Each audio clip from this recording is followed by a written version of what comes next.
Shalom, jemaat Tuhan. Selamat hari Minggu saya ucapkan untuk kita semua. Saya percaya kita semua hari ini siap untuk beribadah, masuk dalam hadirat Tuhan, mempersiapkan hidup kita untuk kita boleh mendengarkan kebenaran firman-Nya. Sama-sama saya undang untuk kita angkat pujian ini dengan penuh kesungguhan hati kita datang menyembah Tuhan.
siapkan hati kami Tuhan. Kami mau mendengar kebenaran firman. Kami siap Tuhan. Kami siap. Ku siapkan hatiku Tuhan untuk dengar firman-Mu saat ini. Ku sujud menyembah-Mu Tuhan, masuk hadirat-Mu saat ini. Curahkan urapan-Mu Tuhan bagi jemaat-Mu saat ini. Ku siapkan hatiku Tuhan untuk dengar firman-Mu. Ku siapkan hatiku. Ku siapkan hatiku Tuhan untuk dengar firman-Mu saat ini. Ku sujud menyembah-Mu Tuhan, masuk hadirat-Mu saat ini. Curahkan Roh-Mu Tuhan, amin, bagi jemaat-Mu saat ini. Ku siapkan hatiku Tuhan untuk dengar firman-Mu. Firman-Mu Tuhan, firman-Mu Tuhan, tiada berubah.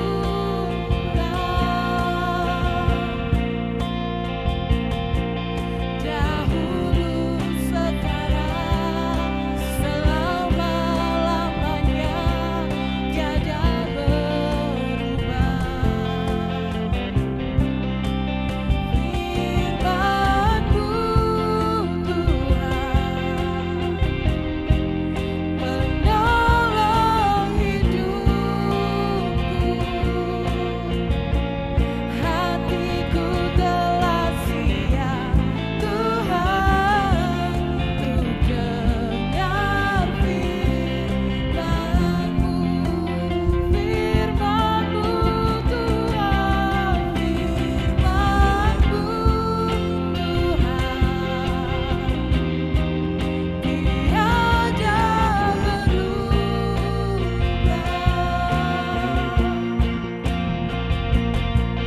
Dahulu, sekarang, selama-lamanya tiada berubah.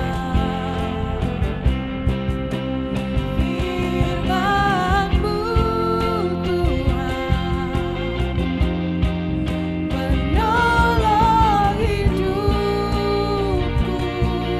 Hati kami siap Tuhan, ya Tuhan, untuk dengar firman-Mu.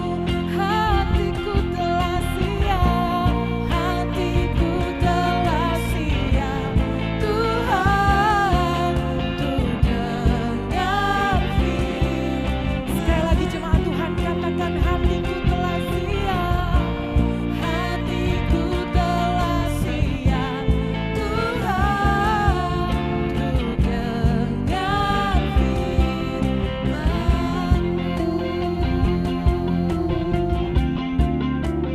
Saya serahkan kepada hamba kebenaran firman-Nya.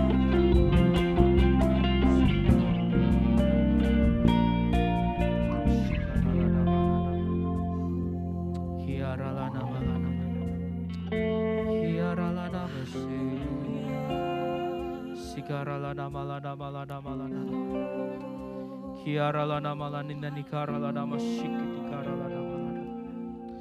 Kurinana nikara lana malana malana malana. Kami perlu firman-Mu Tuhan. Firman-Mu yang berkuasa. Firman-Mu lah Tuhan pegangan di dalam kehidupan kami. Terang di setiap langkah kehidupan kami Tuhan. Karenanya berfirman-lah ya Bapa. Urapi hamba pemberita firman-Mu. Sehingga hamba hanya akan memberitakan firman-Mu saja Tuhan. Dan Tuhan berikan kami umat-Mu hati seperti tanah yang subur. Sehingga tatkala benih firman itu ditaburkan, ia akan berakar, bertumbuh, dan berbuah di dalam kehidupan kami. Tuhan kami bersehati, segala kuasa dalam bentuk apapun yang mencoba mengganggu jalannya pemberitaan firman Tuhan, kami patahkan di dalam nama Tuhan Yesus Kristus. Kuduskan Tuhan waktu, tempat, terutama hati dan pikiran kami. Kami siap menerima firman Tuhan. Di dalam dan demi nama Tuhan Yesus, Allah yang hidup itu kami berdoa. Amin. Shalom Bapak Ibu Saudara sekalian. Saya menyapa kita semua yang saat ini sedang ibadah streaming di channel YouTube GPL Usai. Apa kabarnya? Luar biasa. Saya yakin kita semua tetap dalam pemeliharaan dan perlindungan Tuhan kita Yesus Kristus. Haleluya. Bapak Ibu, kita hari ini saya ajak untuk melihat kitab Bilangan. Kitab Bilangan ini merupakan lanjutan secara kronologis. Kitab Bilangan ini merupakan lanjutan dari kitab Keluaran. Di mana banyak peristiwa perjalanan bangsa Israel di padang gurun dicatat dalam kitab Bilangan ini. Di sini kita juga dapati banyak sekali pesan Tuhan, perintah Tuhan yang Tuhan berikan kepada umat pilihannya Israel. Tapi memang kepada semua perintah Tuhan itu tidak semuanya mereka taati. Dan disinilah saya ajak kita melihat peristiwa di kitab Bilangan pasal yang ke-21. Kitab Bilangan pasal 21. Kalau kita lihat ayat pertama dan ketiga, itu mengatakan bahwa Tuhan memimpin orang Israel berperang. Dan ketika Tuhan yang memimpin mereka berperang, dan mereka taat melakukan perintah Tuhan, mereka dengan segenap hati berperang melawan setiap musuh yang Tuhan katakan tumpas, maka kemenangan ada di pihak Israel. Tetapi kita masuk kepada pasal yang ke-21, mulai ayat yang ke-4 sampai ayat yang ke-9. Perikopnya kalau LAI memberikan perikop ular tembaga. Bilangan 21 ayat 4 saya bacakan untuk kita semua. Setelah mereka berangkat dari Gunung Hor, berjalan ke arah Laut Teberau untuk mengelilingi tanah Edom, maka bangsa itu tidak dapat lagi menahan hati di tengah jalan. Sampai sini dulu, saya ingin menjelaskan Bapak Ibu. Bilangan ini lanjutan dari Keluaran. Peristiwa bangsa Israel keluar dari Mesir ada di kitab Keluaran. Dan Tuhan menuntun mereka melewati Laut Teberau. Sebuah keajaiban yang luar biasa terjadi. Bangsa Israel menyaksikannya.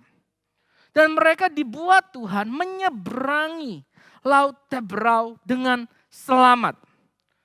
Lewat dari kitab Keluaran, kitab Bilangan menceritakan peristiwa mereka di padang gurun. Lalu mengapa kok dalam Bilangan 21 ayat 4 ini mereka kembali seakan kembali menuju ke Laut Teberau? Ini yang menjadi sebuah hal yang sungguh disayangkan Bapak Ibu. Sebenarnya sudah sedikit lagi maka bangsa Israel akan memasuki tanah perjanjian. Dan memang dalam perjalanan memasuki tanah perjanjian itu banyak hal yang mereka jumpai. Banyak tantangan. Medannya tidak mudah. Belum lagi mereka harus diperhadapkan dengan peperangan demi peperangan. Dan sampailah kepada satu kondisi ketika Tuhan memerintahkan mereka untuk masuk. Israel memberikan sebuah permintaan. Mari kita intai dulu tanah itu. Dan kita tahu ceritanya.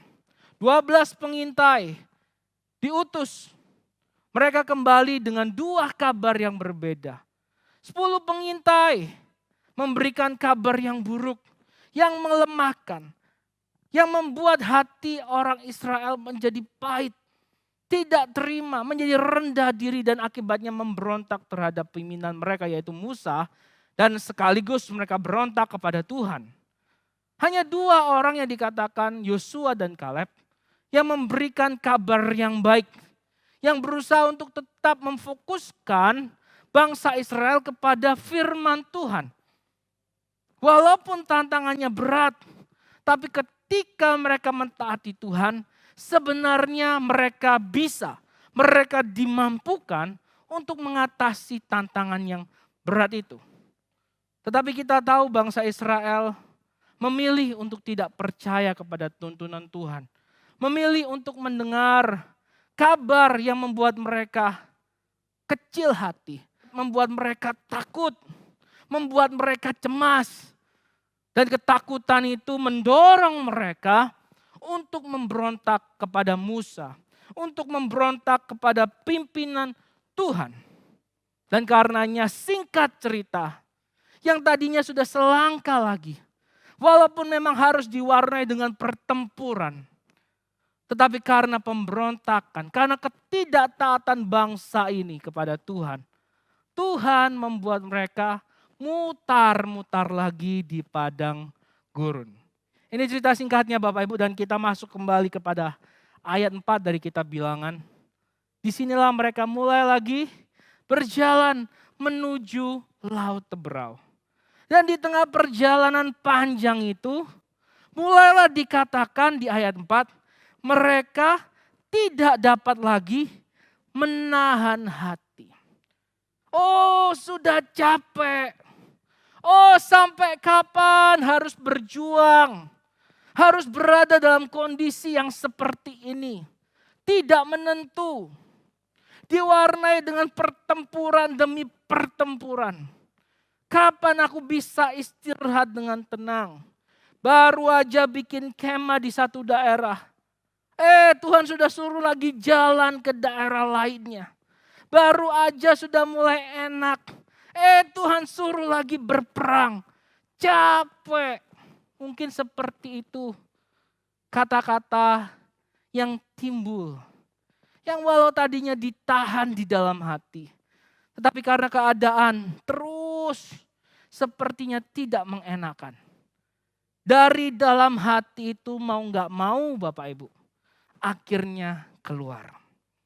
Hari ini dalam setiap kondisi yang kita alami di dalam kehidupan ini. Mari kita lihat kedalaman hati kita Bapak Ibu. Apapun yang ada di sana pada satu ketika ia akan keluar. Karena itu perkataan bijak berkata, jagalah hatimu dengan segala kewaspadaan. Karena dari situ terpancar kehidupan. Apa yang ada di dalam hati kita, satu ketika akan terpancar keluar. Dan bila itu hal yang baik, ia akan memancarkan hal yang baik.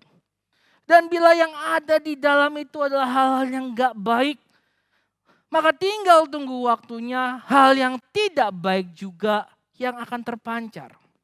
Itu bisa jadi dengan dalam bentuk perkataan yang penuh keluh kesah, perkataan yang penuh gerutu, perkataan yang penuh kekecewaan. Dan tinggal tunggu waktu itu akan berbuah menjadi tindakan yang mulai meragukan firman Tuhan, yang mulai memberontak terhadap pimpinan Tuhan. Ayat 4 menggambarkan posisi bangsa Israel yang sudah tidak tahan lagi dengan keadaan yang mereka alami. Dan sangat disayangkan, yang ada di dalam hati mereka dengan segala peristiwa yang boleh mereka alami, bukannya mereka berintrospeksi diri, berkata kenapa, apa maksud Tuhan mengizinkan segala sesuatu terjadi. Apa hikmah dari kejadian-kejadian yang tidak mengenakan ini? Apa yang harus aku pelajari? Dan apa yang menjadi firman Tuhan yang harus aku lakukan? Bukan itu yang ada di dalam hati mereka ternyata Bapak Ibu. Tetapi kita lihat ayat selanjutnya. Apa yang menjadi hal yang mereka pancarkan? Yang mereka keluarkan dari hati mereka itu. Apa yang menjadi unek-unek? Ayat 5 berkata seperti ini. Lalu mereka berkata-kata melawan Allah dan Musa. Dan perkataan mereka seperti ini. Mengapa kamu memimpin kami keluar dari Mesir? Supaya kami mati di padang gurun ini? Sebab di sini tidak ada roti dan tidak ada air. Dan akan makanan hambar ini kami telah muak. Wow. Sampai sejauh ini perjalanan mereka Bapak Ibu. Tidak sedikit mereka melihat tuntunan tangan Tuhan. Tidak sedikit Bapak Ibu. Tetapi ketika mereka mendapatkan tantangan dan ayat 5 berkata mungkin hal-hal lahiriah. Yaitu makanan untuk dimakan, air untuk diminum. Ketika mereka tidak dapat memuaskan keinginan lahiriah mereka. Pada satu ketika mereka tidak tahan dan dikatakan mereka berkata-kata melawan Allah. Di sini enggak ada makanan, di sini enggak ada minuman. Untuk inikah kami kau bawa keluar dari Mesir Musa? Untuk mati kelaparan di padang gurun ini? Hah? Mungkin seperti itu Bapak Ibu. Sangat disayangkan. Setelah banyak hal yang mereka saksikan. Keajaiban Tuhan. Pemeliharaan Tuhan. Justru mereka tidak bersyukur. Justru mereka meluarkan kata-kata yang melukai hati. Bukan hanya Musa sebagai pimpinan mereka. Wakil Tuhan di sana. Tapi mereka mendukakan hati Tuhan. Mereka tidak bersyukur ketika mereka dipelihara sejauh ini. Dengan roti yang turun dari langit yang disebut mana. Mereka gak bersyukur bahwa selama ini mana itu yang membuat mereka hidup. Walaupun benar yang mereka katakan mungkin rasanya hambar. Tetapi mana itu? Yang merupakan pemberian Tuhan itu. Yang membuat mereka sampai sejauh ini hidup. Tetapi karena mereka tidak bersyukur. Mereka terus simpan kelemahan, kekurangan, ketidaknyamanan. Hal-hal yang di luar ekspektasi mereka. Akhirnya mereka lupa akan pimpinan Tuhan. Lupa akan kebaikan. Lupa akan pemeliharaan Tuhan. Dan itu tidak tunggu lama. Tinggal tunggu waktunya. Tindakan mereka akan melawan Tuhan. Mereka bisa berkata, Tuhan mana ini hambar dan kami sudah muak. Lihat Bapak Ibu. Kalau kita sudah menyimpan. Terus menyimpan. Hal-hal yang tidak benar dalam hati kita. Kita terus melihat kekurangan demi kekurangan. Itu membuat kita bukan saja tidak dapat melihat kebaikan Tuhan. Bukan tidak saja hanya membuat kita lupa akan kebaikan Tuhan. Tapi itu akan menuntun kita untuk tidak dapat menghargai dan memberontak terhadap apa yang sudah Tuhan kerjakan di dalam kehidupan kita. Bagaimana perasaan Anda? Mungkin Anda seorang ayah atau ibu yang membesarkan anak. Dan tiba-tiba satu ketika anak Anda berkata, aku muak dengan kondisi ini. Aku gak mau lagi dikasih makan yang ini aja. Aku gak mau lagi dengan sistem keluarga yang ada di rumah ini. Aku muak. Bagaimana perasaan Anda? Ketika saya membayangkan anak saya ambil sebuah gambaran. Saya sebagai orang tuanya, saya memelihara dia. Tapi satu ketika, karena mungkin dia sudah lama menyimpan yang gak enak itu tadi Bapak Ibu. Dia lupa akan pemeliharaan yang selama ini ia terima. Terus suatu ketika dia berkata, aku muak.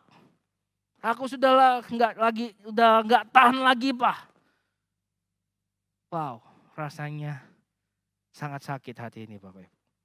Dan inilah gambaran yang dialami dari bilangan pasal 21 ini. Bagaimana perasaan Tuhan disakiti waktu itu. Musa pun juga sebagai manusia, dia pun juga akan mengalami rasa sedih. Menurut saya akan mengalami hal yang seperti itu. Dan lihat Bapak Ibu apa yang terjadi. Ayat 6. Lalu Tuhan menyuruh ular-ular tedung. Ular-ular berbisa ke antara bangsa itu yang memagut mereka. Sehingga banyak dari orang Israel yang mati. Wow. Melihat bangsa itu yang bukan saja hanya mengeluh, menggerutu, tetapi mulai tidak menghargai pemberian Tuhan, pemeliharaan Tuhan, yang mulai memberontak terhadap pimpinan Tuhan, Tuhan kasih disiplin, hukuman yang tegas. Dikatakan Tuhan datangkan ular-ular berbisa. Tiba-tiba muncul di kemah-kemah mereka, di tengah-tengah mereka, ular-ular berbisa. Sehingga siapa saja yang dipatok, digigit oleh ular itu akan mati karena bisanya. Dan melihat kondisi yang terjadi, bangsa ini mulai kembali berpikir, berarti ada sesuatu yang salah. Melihat kematian mulai terjadi, mereka mulai lagi ketakutan. Dan mulai lagi berpikir tentang sebuah hal yang benar. Sekali lagi Bapak Ibu saya ingin sampaikan nilai dari peristiwa ini.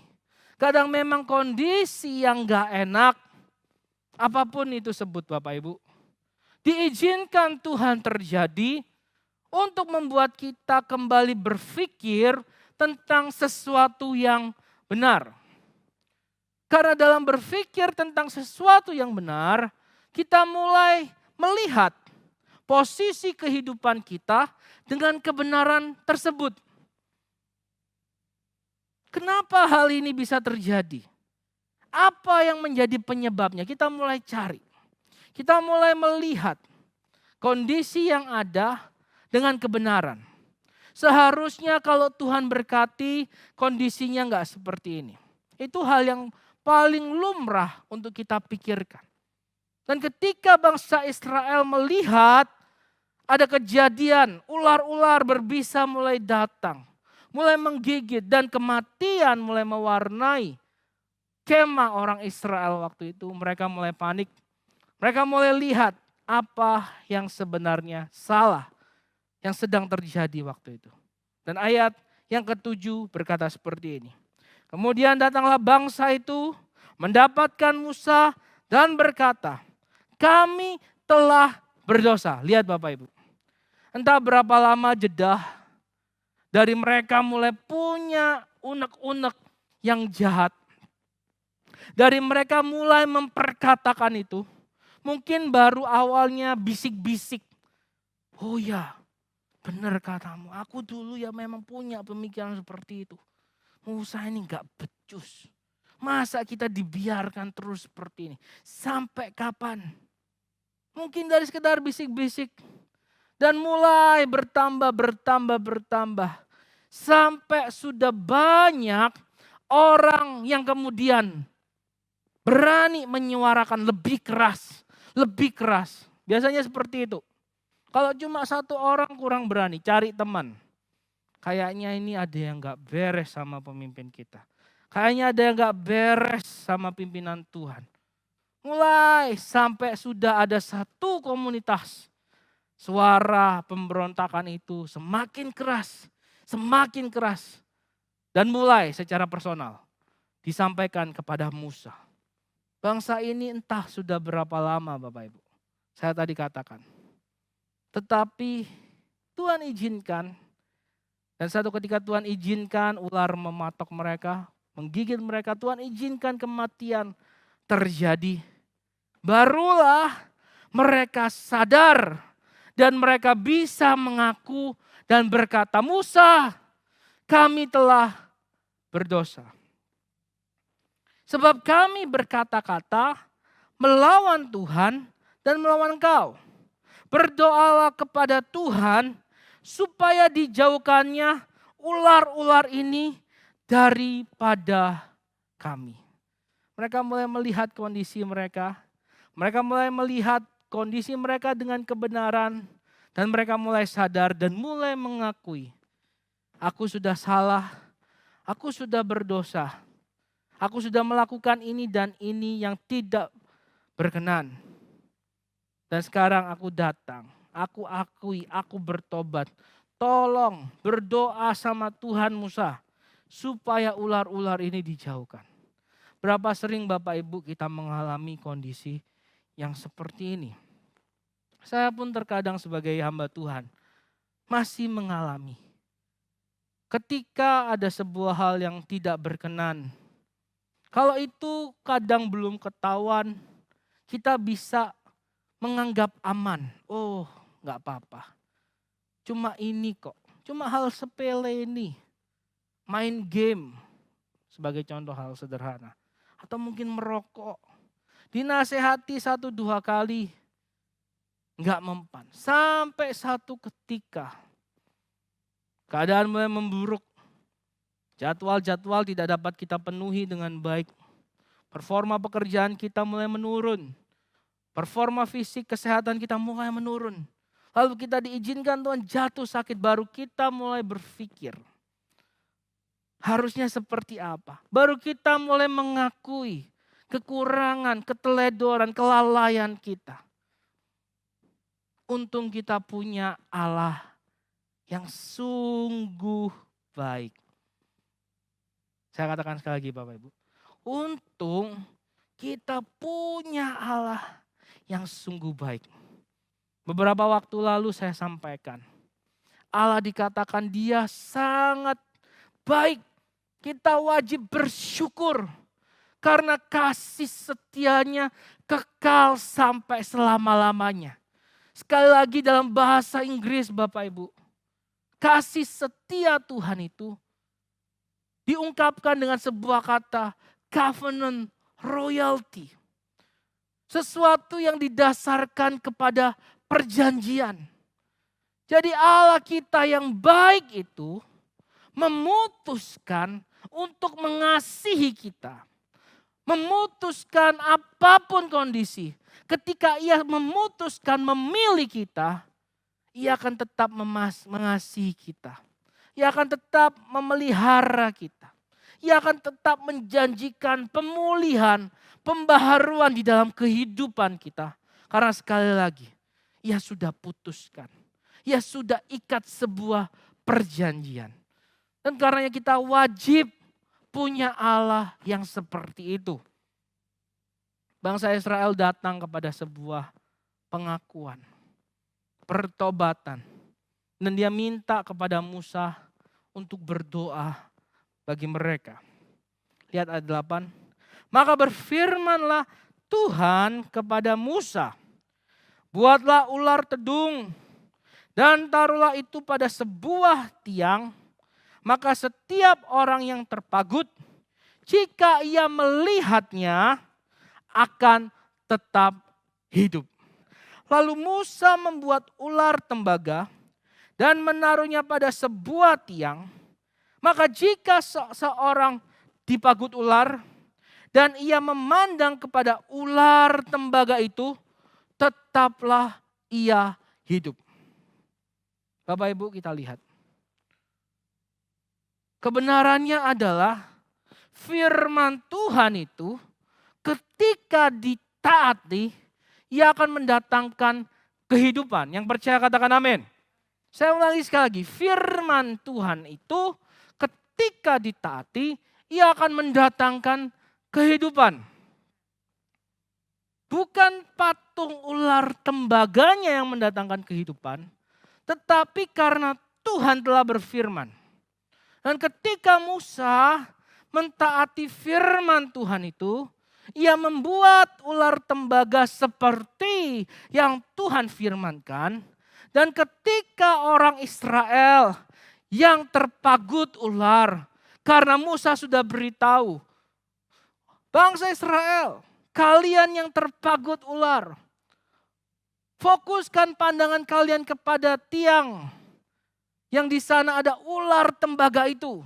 Maka kalian akan hidup. Ketika orang Israel melakukan seperti yang dikatakan Musa. Ingat, Musa adalah otoritas yang Tuhan tetapkan. Musa adalah wakil Tuhan bagi bangsa Israel. Musa adalah orang yang menyalurkan kembali firman Tuhan ke tengah-tengah bangsa Israel. Dan ketika mereka mentaati Musa, sama halnya mereka mentaati firman Tuhan. Ketika mereka melihat kepada ular tembaga itu, maka mereka tetap hidup. Firman Tuhan, ketika kita taati, kita akan hidup. Dari sini kita belajar Bapak Ibu. Pertama, dalam menghadapi setiap permasalahan, tantangan yang ada, yang kita boleh alami selama ini, apa yang kita simpan dalam hati? Apakah kekecewaan? Apakah keputusasaan? Ataukah kita bisa melihat hal-hal baik apa yang Tuhan taruh di dalam setiap peristiwa itu? Hikmat apa yang bisa kita pelajari? Dan firman Tuhan apa yang harus kita lakukan? Ingat, bangsa Israel dalam bilangan 21 ini didapati mereka menyimpan hal-hal yang tidak benar. Mereka menyimpan ketidakpuasan. Mereka menyimpan kekecewaan. Mereka menyimpan amarah. Dan tinggal tunggu waktu. Apa yang di dalam hati itu akan terpancar. Kalau itu hal yang baik, ia akan memancarkan hal baik. Ia akan memancarkan kehidupan. Kalau itu hal yang jahat, ia akan memancarkan hal yang jahat. Dan yang jahat akan mendapatkan hukuman yang setimpal dengannya. Yang kedua kita pelajari. Kita punya Tuhan yang baik. Jadi saat kita datang kepadanya dengan penuh kerendahan hati. Penuh penyesalan. Ketika kita berkata enggak ada jalan lain.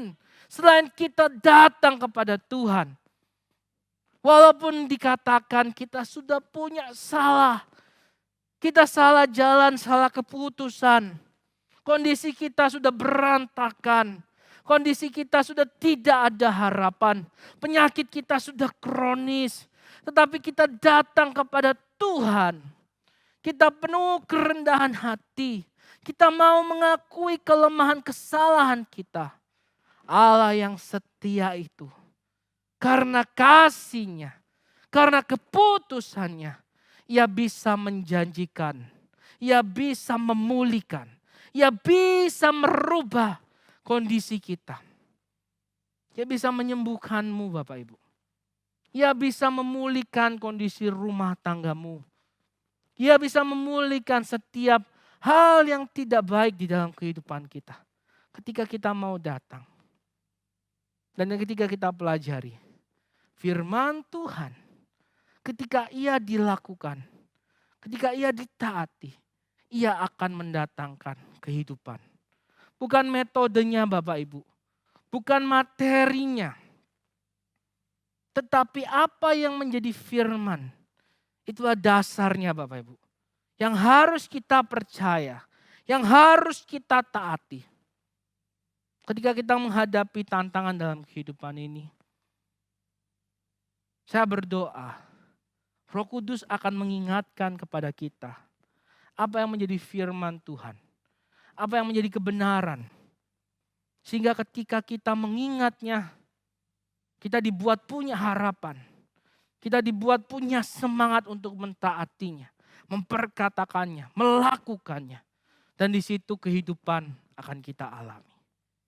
Bapak Ibu kalau kita lihat dalam Yohanes pasal yang ketiga.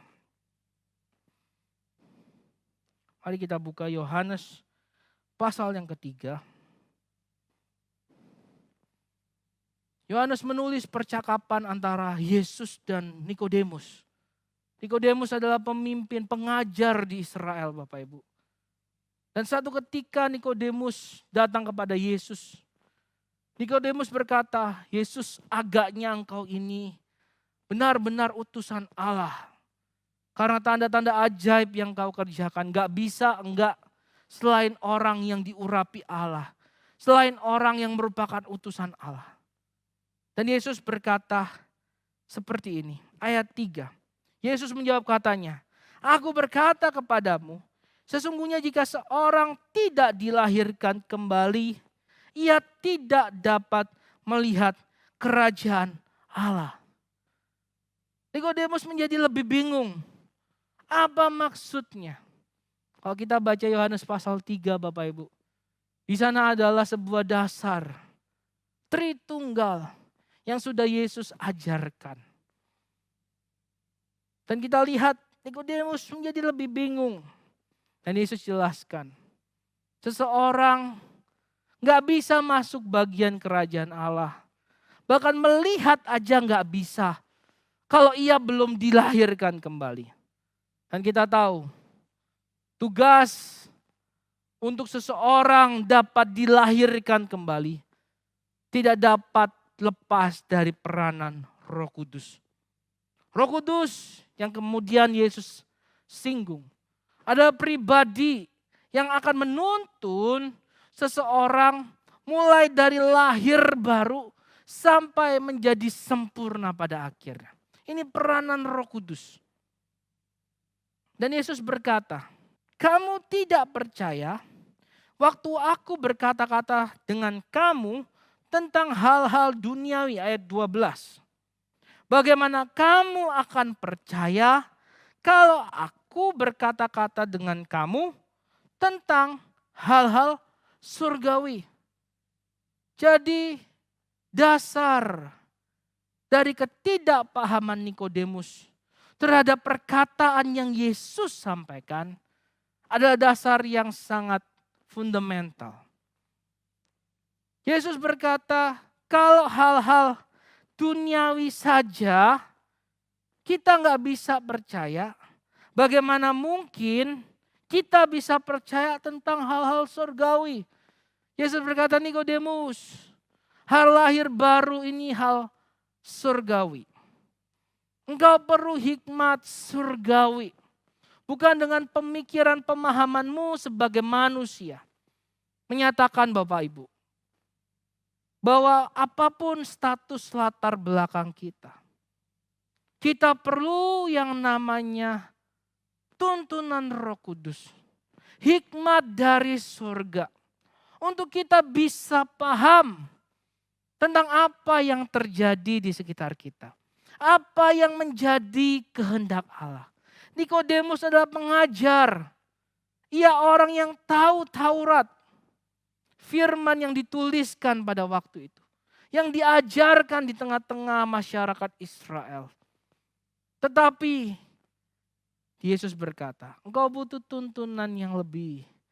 Engkau harus mengerti karena ini bukan hal duniawi. Ini hal surgawi. Bapak Ibu, kita perlu tuntunan Tuhan. Mau setinggi apa status sosial kita hari ini. Sebaik apa posisi kita di dalam kehidupan ini. Tapi pada satu titik kita butuh tuntunan Tuhan. Kita perlu tuntunan Roh Kudus untuk kita bisa memahami hal surgawi. Untuk kita bisa memahami hal-hal yang di luar kemampuan kita untuk kita pahami. Termasuk salah satunya adalah tantangan yang boleh kita alami di dalam kehidupan ini. Ayat selanjutnya, ayat 13. Tidak ada seorang pun yang telah naik ke sorga selain daripada Dia yang telah turun dari sorga, yaitu Anak Manusia. Dan sama seperti Musa meninggikan ular di padang gurun, demikian juga Anak Manusia harus ditinggikan. Jadi Yesus ambil analogi yang sama Bapak Ibu. Kita nggak bisa mengerti hal-hal surgawi kalau kita nggak percaya, kalau kita nggak menerima Kristus. Pokok pembahasan dengan Nikodemus adalah mengenai hal percaya. Maukah Bapak Ibu Anda dan saya hari ini mempercayai firman Tuhan? Maukah kita dengan rendah hati mengesampingkan setiap status sosial, jabatan, atau posisi, atau tingkat pendidikan kita saat ini? Dan kita mau rendah hati meminta Roh Kudus, tuntun saya, buat saya paham, buat saya mengerti, sehingga saya tahu apa yang harus saya lakukan. Nikodemus diperhadapkan dengan sesuatu. Nikodemus, maukah engkau percaya? Maukah engkau mengesampingkan bahwa engkau pengajar? Engkau telah punya status yang tinggi di Israel. Tetapi mengenai hal surgawi, engkau harus rendah hati, mau dituntun untuk menerimanya. Dan Yesus ambil analogi. Sama seperti ketika Musa meninggikan ular di padang gurun. Demikian juga anak manusia harus ditinggikan. Supaya setiap orang yang percaya kepadanya beroleh hidup yang kekal. Dan ayat 16 menjadi ayat pegangan orang percaya. Dan saya ajak kita baca bersama-sama Bapak Ibu. Yohanes 3 ayat 16. 2, 3. Karena begitu besar kasih Allah akan dunia ini, sehingga ia telah mengaruniakan anaknya yang tunggal. Supaya setiap orang yang percaya kepadanya tidak binasa, melainkan beroleh hidup yang kekal. Jadi siapakah orang percaya ini? Kalau kita lihat dalam konteks Yohanes 3, mereka adalah orang yang lahir baru. Sekali lagi lahir baru adalah peranan Roh Kudus. Kalau kita lihat Yohanes pasal 3 ayat 16, itu semua diprakasai oleh Bapa. Karena begitu besar kasih Allah akan dunia ini, sehingga ia mengaruniakan anak. Jadi ada Allah anak yang diutus oleh Allah Bapa. Sehingga setiap orang percaya adalah orang yang mengalami kelahiran baru. Dan kelahiran baru adalah peranan Roh Kudus. Yohanes 3 mengemas Tritunggal Bapak Ibu. Dalam percakapan antara Nikodemus dan Yesus. Jadi Tritunggal itu bukan hal baru. Tritunggal bukan hal yang tidak alkitabiah. Kita dapat pelajari di dalam kebenaran firman Tuhan. Saya lanjutkan. Sehingga orang yang percaya kepadanya tidak binasa, melainkan beroleh hidup yang kekal. Dalam peristiwa Musa, setiap orang yang karena dosanya digigit ular, keracunan, dan akan mengalami kematian. Tapi ketika mereka mulai melihat patung ular tembaga itu, mereka mulai mengintrospeksi, mereka tahu kesalahan mereka. Dan ketika mereka melihat patung tembaga, ular tembaga itu, mereka sembuh. Mereka mendapatkan kehidupan. Dan begitu pula konsep percaya kepada Kristus. Ayat 14 dikatakan seperti Musa meninggikan ular, maka anak manusia harus seperti itu juga ditinggikan. Artinya kepercayaan kita kepada Tuhan bukan sekedar ucapan. Oh, bukan sekedar sebuah konsep Bapak Ibu. Tetapi seperti Musa meninggikan ular. Dalam arti enggak ada cara lain. Setiap orang yang dipatok kalau dia mau hidup, dia harus cari cara. Bagaimanapun caranya. Harus berhasil melihat patung ular tembaga itu. Kan karena itu sama seperti itu. Setiap orang yang ingin memperoleh hidup kekal. Ia harus mencari cara bagaimanapun untuk dia bisa memiliki kepercayaan kepada Yesus. Satu-satunya jalan yang akan membawa mereka kepada keselamatan. Yang akan membawa mereka kepada hidup yang kekal. Inilah kepercayaan yang harus dimiliki oleh orang percaya. Kalau Anda dan saya, dikatakan kita adalah bagian dari orang-orang percaya ini. Maka seharusnya di dalam kehidupan kita, kita akan berkata, tidak ada jalan keselamatan yang lain selain Yesus. Dan karena Yesus berkata, akulah jalan, akulah kebenaran, dan akulah kehidupan. Tidak ada seorang pun yang dapat datang kepada Bapa kalau tidak melalui aku. Apakah kita mau memiliki kepercayaan? Dan untuk memiliki kepercayaan seperti ini Bapak Ibu, tidak ada cara lain. Ini hanyalah kasih anugerah Tuhan. Ini adalah sebuah peranan Roh Kudus karenanya. Mari kita rendahkan hati. Mari kita meminta tuntunan Tuhan. Kemurahan Tuhan. Untuk memampukan kita tetap percaya Yesus satu-satunya jalan. Untuk kita tidak akan menukarkan kepercayaan itu dengan hal apapun yang mungkin dapat dengan cepat membawa kita keluar dari permasalahan.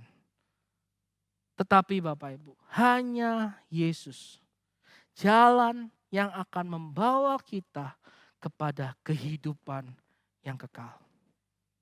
Melalui peristiwa bangsa Israel di padang gurun. Mari kita belajar Bapak Ibu. Maukah kita tetap percaya kepada tuntunan Tuhan? Walaupun tuntunan Tuhan itu tidak selalu mudah.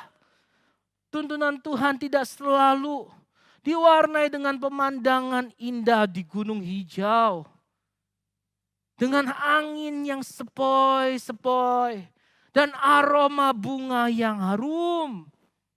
Tetapi kadang tuntunan Tuhan membawa kita kepada perjalanan yang penuh tantangan. Perjalanan yang panas. Ditempuh jauh jaraknya. Panas terik matahari menyengat kulit kita. Dan tidak jarang medan-medan pertempuran mewarnai perjalanan kita. Di dalam kita dituntun oleh Tuhan. Maukah kita percaya apapun medan yang kita alami. Tetapi Tuhan tidak pernah membawa kita kepada hal yang membinasakan. Tuntunan tangan Tuhan selalu membawa kita kepada kehidupan. Maukah kita percaya itu Bapak Ibu? Atau kita tetap menyimpan hal-hal yang tidak baik, hal yang jahat, kekecewaan, ketidakpuasan, dan tinggal waktunya tiba, kita akan berontak kepada Tuhan. Ingat, seperti Musa meninggikan ular di padang gurun, kita harus meninggikan anak manusia di dalam kehidupan kita. Percaya dia satu-satunya jalan. Percaya dia satu-satunya harapan. Bukan metodenya, bukan materinya, tetapi firman-Nya Bapak Ibu. Tapi pribadi Kristusnya. Ketika kita mau menyatakan dia satu-satunya jalan di dalam kehidupan kita. Sesuai dengan firman yang disampaikan. Kita percayai, kita taati. Maka kehidupan menjadi bagian kita. 3 hal yang kita pelajari Bapak Ibu. Pertama, apa yang ada di dalam hati. Jangan simpan yang jahat. Tapi dalam setiap tantangan permasalahan.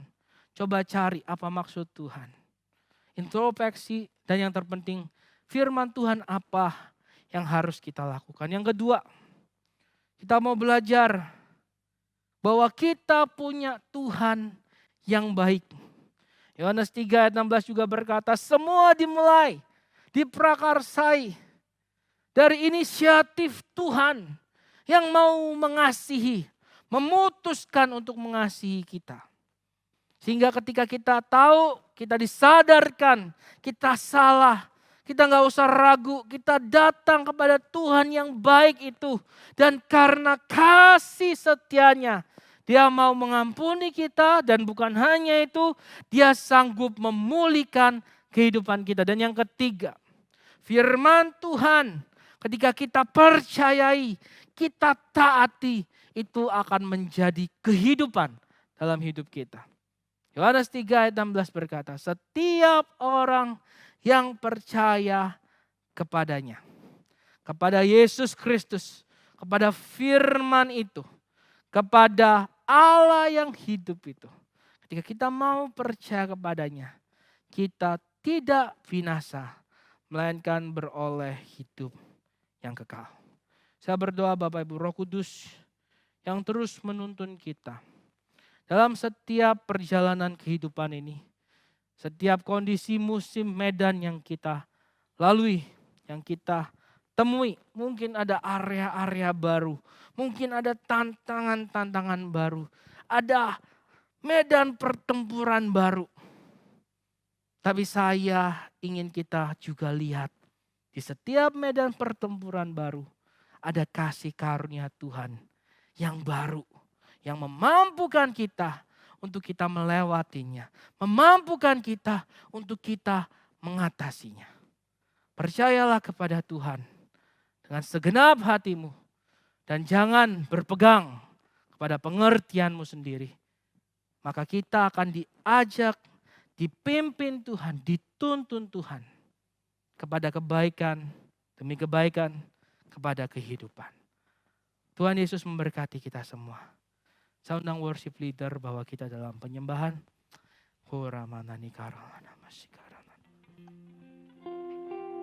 Terima kasih Tuhan untuk kebenaran firman yang sudah kami dengar pada pagi hari ini. Ketika ku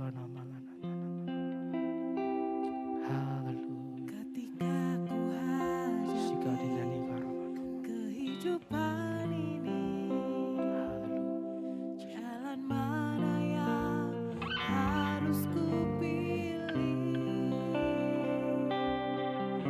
Ku tahu ku tak mampu, ku tahu ku tak sanggup. Hanya Kau Tuhan tempat jawabanku. Aku pun tahu ku tak pernah sendiri. Sebab Engkau Allah yang menggendongku.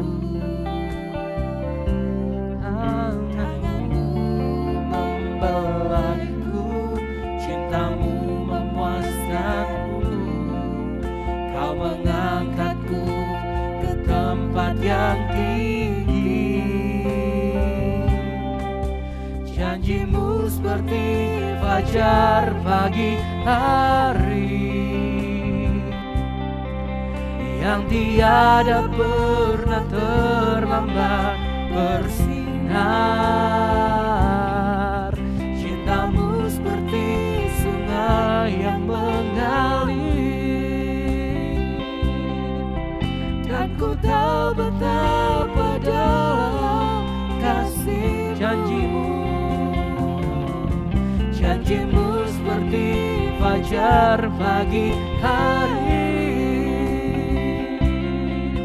yang tiada pernah terlambat bersinar. Cintamu seperti sungai yang mengalir, dan ku tahu betapa dalam kasih-Mu. Kita ulangi lagu ini sekali lagi Bapak Ibu. Ketika ku hadapi Ketika ku hadapi kehidupan ini, jalan mana yang harus ku pilih? Ku tahu ku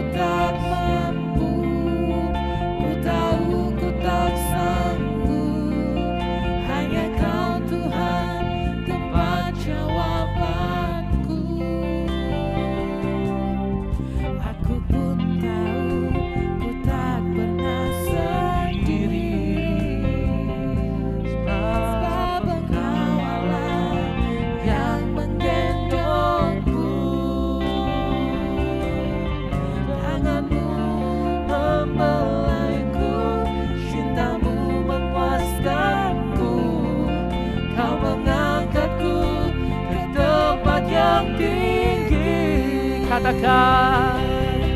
Janjimu seperti fajar pagi hari yang tiada pernah terlambat bersinar. Cintamu seperti sungai yang mengalir, Dan ku tahu betapa dalam janjimu. Haleluya. Katakan. Janjimu seperti fajar pagi hari yang tiada pernah terlambat bersinar. Cintamu seperti sungai yang mengalir, dan ku tahu betapa dalam,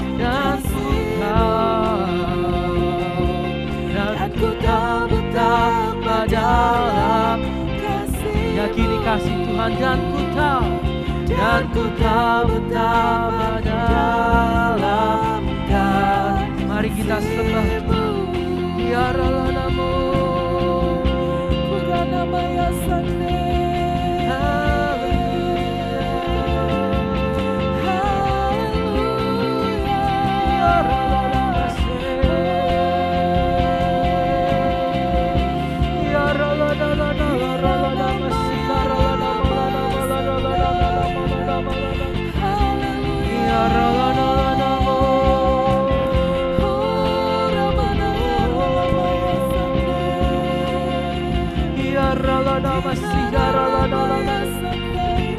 Terus sembah Tuhan. Terus sembah Tuhan. Saya berdoa hari ini Anda dibebaskan dari setiap kekecewaan, dari setiap sakit hati, ketidakpuasan yang Anda alami, yang mungkin hari-hari ini sedang terpendam di dalam dasar hati Anda terdalam. Gak ada orang yang tahu, tapi Tuhan melihat. Dan hari ini saya berkata, kekecewaan, hal-hal yang pahit, hal-hal yang menyakiti hati Anda dipulihkan dan Anda dibebaskan di dalam nama Tuhan Yesus Kristus. Tuhan, buat mulai hari ini dalam hati umat-Mu terpancar kembali aliran-aliran kehidupan, sehingga ya Bapa, mereka tidak dikuasai ketakutan, mereka tidak dikuasai oleh ketidakpuasan, tapi mereka bisa mulai melihat firman Tuhan, mulai kembali mensyukuri kasih Tuhan, mulai punya harapan yang baru, sehingga kuasa Tuhan boleh dinyatakan di dalam kehidupan umat-Mu. Tantangan tidak akan membuat kami memberontak Tuhan. Hal-hal lahiriah tidak akan membatasi kami. Dari kami terus mengasihi Tuhan, dari kami terus mengucap syukur kepada Tuhan. Ampuni Tuhan segala kekurangan, salah dan dosa kami. Dan kami bersyukur punya Allah yang baik seperti Engkau, Allah yang tidak pernah berubah, karena Engkau secara pribadi telah memutuskan untuk mengasihi kami. Kami mau percaya kepada setiap firman-Mu, kami mau percaya kepada setiap perkataan-Mu. Kiaralana masikaralana lana lana lana. Korana nani karalana malana malana. Sikiti karalana malana. Kiaralana malana malana. Kiaralana malana malana. Tuhan tidak pernah meninggalkan-Mu. Tuhan tidak pernah meninggalkan-Mu. Walau terkadang tuntunannya membawa kita ke setiap medan pertempuran yang baru, tapi percayalah, dengan Allah di pihak-Mu dan Engkau berpihak percaya kepadanya, maka kemenangan akan Engkau alami, maka kemenangan akan aku alami, dan kita akan mengucap syukur. Sebab kuasa Tuhan begitu besar. Ia baik bagiku dan Ia baik bagimu. Jangan menyerah. Jangan ditipu oleh si jahat yang mulai mendorong kau untuk berkata-kata sesuatu yang mendukakan hati Tuhan. Kalau engkau mulai memiliki hal yang gak baik, cepat minta Tuhan pulihkan. Sehingga hatimu boleh menyimpan perbendaharaan yang baik. Sehingga hatimu mulai kembali memancarkan air-air kehidupan. Saya berdoa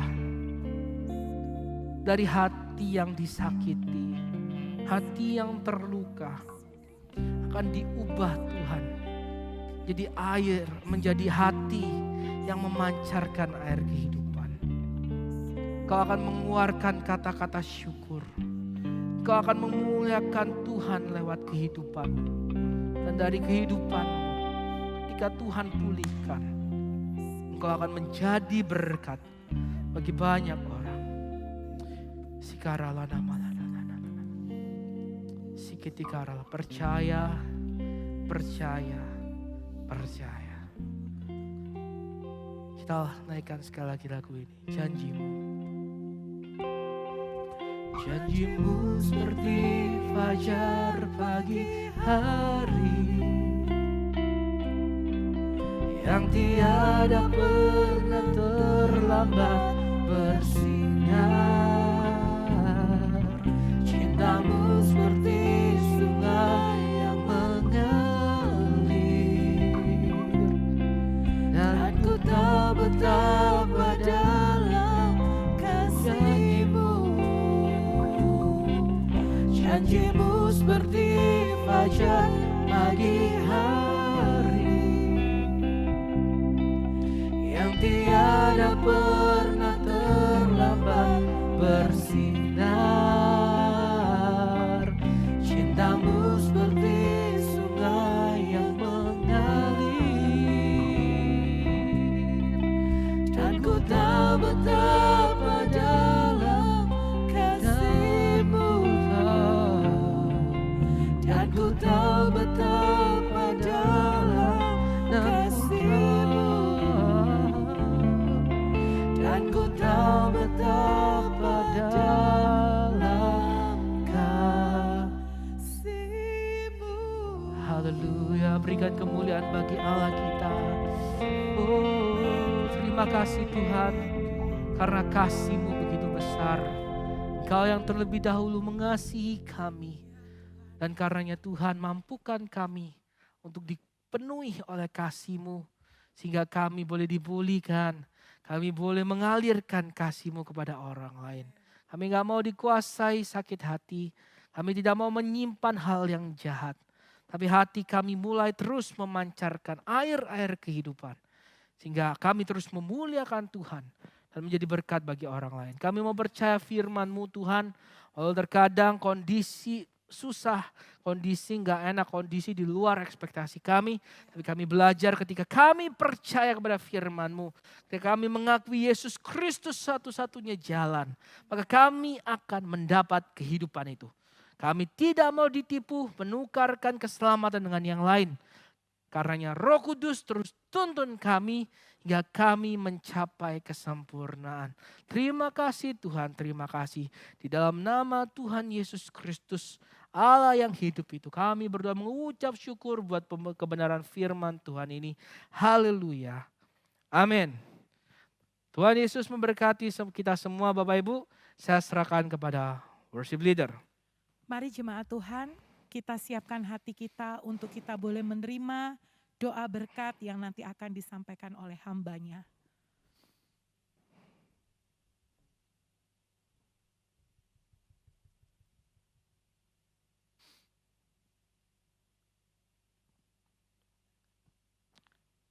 Mari Bapak Ibu, kita satu hati di dalam doa, kita terima berkat dari Tuhan. Kiranya berkat dari Allah Bapa kita di surga, kasih sayang dari Kristus Yesus Tuhan, serta kuat kuasa persekutuan dengan Roh Kudus, menuntun langkah kehidupan kita, mulai hari ini sampai Maranatha Kristus datang kedua kali. Tuhan memberkati keluarga kita, Tuhan memberkati pekerjaan kita, anak cucu kita diberkati oleh Tuhan. Tuhan akan menyatakan firman-Nya, menyatakan kuasa-Nya, memenuhi janjinya indah pada waktunya bagi orang-orang yang percaya kepadanya. Terima berkat Tuhan di dalam nama Tuhan Yesus Kristus. Haleluya. Amin. Bapa, terima kasih. Bapa, terima kasih.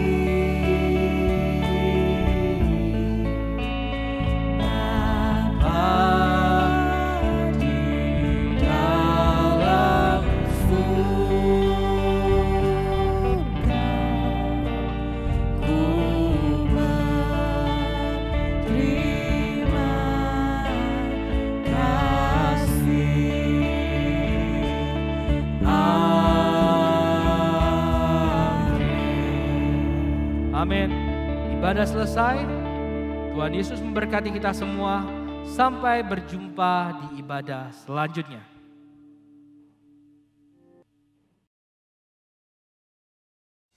Bagaimana jemaat Tuhan? Saya percaya bahwa ibadah hari ini memberkati kita semua. Untuk informasi yang pertama, yaitu bagi jemaat Tuhan yang rindu untuk memberikan persembahan syukur, dapat diberikan pada rekening di bawah ini. Dan bagi jemaat Tuhan yang rindu untuk memberikan persembahan persepuluhan, dapat diberikan pada rekening di bawah ini. Sekian informasi pada hari ini. Sampai berjumpa pada ibadah selanjutnya.